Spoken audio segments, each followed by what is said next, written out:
Là, on parle d'un des projets nationaux les plus importants qui ont été lancés au cours des dernières années. Aujourd'hui, comme on vient justement de le préciser, c'est le président Abdel Fattah el-Sisi qui a assisté à ce lancement de cette saison de récolte, mais aussi à la mise en place d'autres étapes, si vous le voulez bien, du projet. Pour vous parler de ceci, nous avons le plaisir d'avoir avec nous en ligne, en direct, M. Simon Mikhaïl, qui est un expert en économie. Bonsoir, M. Simon Mikhaïl. Bonsoir, M. Simon.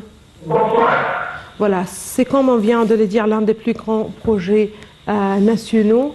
Tout d'abord, j'aimerais bien savoir quel regard vous portez sur ce projet, le projet de Sharq El Awaïnet.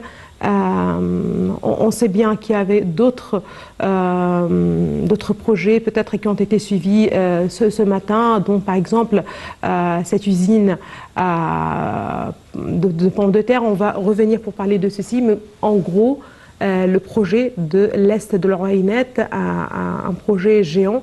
Quel regard vous portez justement sur ce projet et ses rendements, si vous le voulez bien?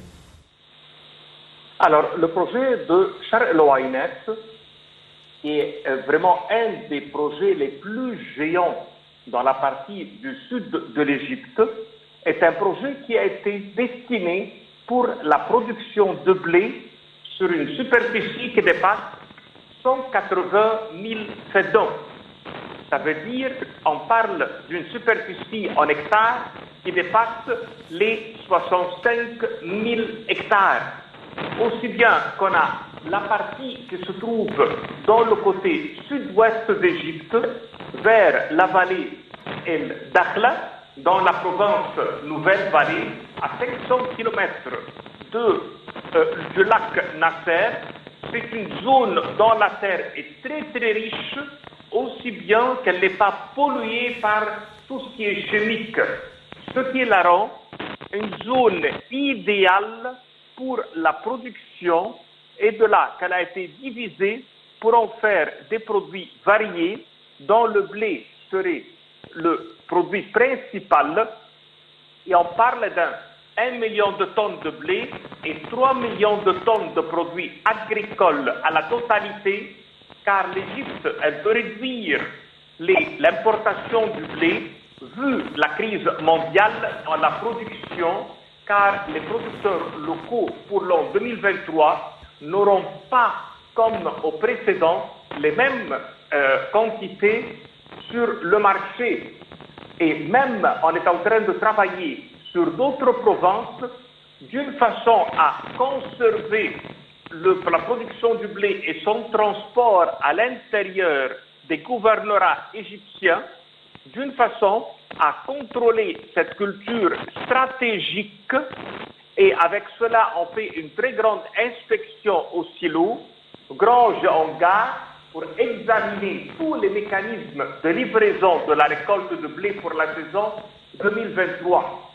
Et avec cela, le gouverneur et tous les gouverneurs égyptiens, pour cet effet, ont donné l'ordre d'intensifier tous les séminaires de sensibilisation pour inciter les agriculteurs à produire et à livrer leur blé. Pour cette production, on essaye d'atteindre une certaine autosuffisance, et on a travaillé sur plusieurs groupes de production et de culture dans les légumes et les fruits de base. Très bien, monsieur L'Égypte, elle a travaillé beaucoup dans le temps pour l'exportation de ces légumes et fruits, et on a beaucoup de centres d'information et d'appui à la prise de décision du Conseil des ministres. L'Égypte s'approche également d'atteindre l'autosuffisance pour le sucre, et aussi bien pour d'autres produits comme le blé, le maïs, et l'Égypte, elle travaille à augmenter la superficie agricole et aussi bien l'augmentation de la productivité par faidan. L'Égypte, quand elle a vu l'invasion de l'Ukraine, elle a bien vu une plongée dans le pouvoir de vendre dans ce pays, et tout de suite, l'Égypte a réalisé que les prix des céréales vont augmenter et la production serait réduite. Et nous, on a une population galopante. Et pour répondre à cette crise, nous, on a bien vu la menace, et c'est une menace existentielle, et on a réagi d'une façon extraordinaire pour augmenter la production. Et tous les hauts responsables de l'Égypte ont travaillé pour maintenir toujours un prix abordable pour les denrées de base, qui est le socle de la stabilité du pays. Alors aujourd'hui, on trouve en Égypte, par exemple, contre le reste du monde, le prix du pain qui est stabilisé et on a une production et une autosuffisance contre une inflation mondiale. Nous, on travaille beaucoup sur ce projet qui s'appelle Le futur d'Égypte. Beaucoup de réunions qui vont suivre le développement de la situation exécutive de ce projet qui est concentré sur la production agricole. Beaucoup de conseillers qui travaillent à l'intérieur duquel, et nous, on déclare aujourd'hui 1 million de tonnes produites dans ce secteur uniquement de cette région. Et dans le cadre de ce projet, les efforts visant à accroître l'utilisation de la technologie moderne, aussi bien dans la restauration des terres et l'utilisation des derniers systèmes d'irrigation et de mécanisation agricole. Nous, aujourd'hui, on présente à cet égard une poursuite et un chef-d'œuvre et on trouve tous les composants actuels pour la production entre la main-d'œuvre qualifiée, les graines qui sont vraiment bien choisies, d'une façon à atteindre une rénovation et une intensité dans la production. C'est le nouvel delta de l'Égypte et aujourd'hui c'est quelque chose, un rajout qualitatif à la surface agricole de l'Égypte qui contribue énormément pour la culture stratégique de la graine de blé. Et nous, on va atteindre la sécurité alimentaire et aussi bien offrir des milliers d'opportunités d'emploi dans les diverses spécialisations qui sont dans ce domaine. Alors, c'est un rajout sur le produit global de l'Égypte et on travaille beaucoup sur les projets écologiques face aux défis du changement climatique qui ont touché le domaine et le département qu'on appelle agroécologie. Alors aujourd'hui, on répond pour ces défis climatiques et on les a confrontés avec une collectivité agricole. Et l'Égypte, elle a fait une coopération internationale car nous, on a plus que 100 millions d'habitants et on est en plein cœur d'Afrique qui subit une sécheresse et une hausse de température et une irrégularité dans les précipitations. Et il y a aussi bien la baisse de débit d'eau dans le monde entier. Et nous, on voit bien sûr qu'il faut avoir des objectifs nationaux. Et pour cette situation, on a développé ce on vient de voir dans le programme, la partie de Char El Ouainat. Alors vraiment, c'est un grand effort qui va répondre à tous les problèmes des échanges mondiaux de céréales qui ont baissé pour l'an 2023, mais car par contre l'Égypte elle a fait un surplus de production et non pas un recul de production. Et ça c'est un atout contre qu'on peut dire, on a pu contrôler le climat et on se dirige aussi bien pour ce qu'on appelle l'agriculture verticale pour optimiser les rendements et les coûts énergétiques. L'Égypte, elle a travaillé beaucoup sur cette approche d'une façon à profiter de la surface et à l'heure actuelle, on est en train de changer notre façon de produire les aliments et on travaille sur de nouvelles méthodes et on peut dire que tous ces problèmes de l'environnement, on travaille sur lesquels depuis une décennie et pour la production qui serait dans le futur, on s'attend à doubler aussi bien à travers les coûts énergétiques et l'agriculture verticale, c'est une nouvelle culture superposée à l'intérieur. Alors, c'est une sorte de contrôle, on peut dire optimal, qui va créer une croissance pour améliorer les rendements et la qualité des produits Et on est en train de pratiquer cela dans les hangars en serre jusqu'à l'installation et à en réaliser des entrepôts plus importants. Alors l'Égypte aussi bien, elle travaille en plein cœur du corne de l'Afrique, ce continent qui est victime d'un changement climatique, et on est en train de travailler très très fort pour désaliniser les eaux, pour travailler sur les eaux de la nappe phréatique. Et le ministère égyptien de l'approvisionnement et du commerce intérieur estime que les stocks actuels du blé dans le pays peuvent répondre à la demande intérieure de céréales au cours des prochains mois. Et aussi bien, nous on parle des réserves publiques à l'intérieur du pays, et les ministères égyptiens sont en train de travailler beaucoup sur les futures estimations d'une façon qu'on peut répondre à toute autre augmentation de la demande intérieure du pays. Monsieur Simon Saïr, certainement l'Égypte cultivait le blé. Allô? Allô, Monsieur Simon Saïr? Voilà. Je vous remercie infiniment, Monsieur Simon Saïr. Vous êtes un expert en économie. Merci, merci beaucoup pour toutes ces précisions. Et là, c'est vrai qu'il s'agit de l'un des projets nationaux les plus importants.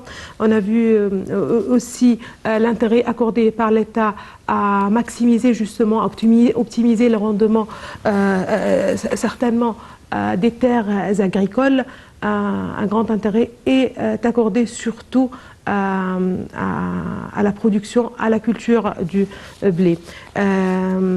L'Égypte multiplie ainsi les mesures afin d'accroître son autosuffisance en blé. Il y a ce projet de l'Est de l'Ouynet, mais il y a aussi d'autres projets. Justement, il y a des projets aussi. Il y a le projet de Toshka. Il faut le rappeler, et si l'on parle du projet de l'Est de l'Ouynet, il s'agit en fait de l'un des plus grands projets et qui vient juste après le projet de Toshka. En tout cas, face à la crise russo-ukrainienne, le gouvernement égyptien a multiplié, comme on vient de le dire, les mesures pour augmenter la culture du blé de 1,5 million de fédans sur 3 ans. Objectif, diminuer la dépendance vis-à-vis de l'Ukraine et de la Russie et encourager la production nationale du blé, veiller à au bien-être du panier de la ménagère.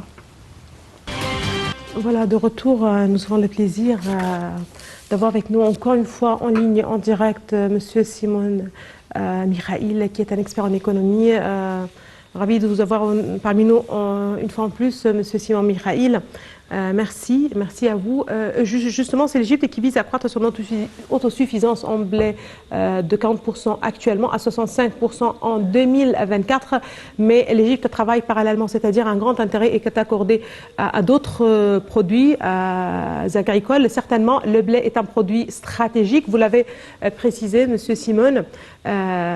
Certainement, et vu la crise aussi russo-ukrainienne, la nécessité est encore plus importante de réaliser cette autosuffisance. En ce qui concerne les autres projets que le chef de l'État a pu justement suivre par vidéoconférence aujourd'hui, on parle par exemple de l'usine de pommes de terre, c'est-à-dire qu'il y a la culture et la bonification de terrain, mais aussi comment maximiser, optimiser les rendements. On voit des usines justement qui devraient transformer, si l'on veut bien, un produit agricole en un produit justement à voir sur le marché.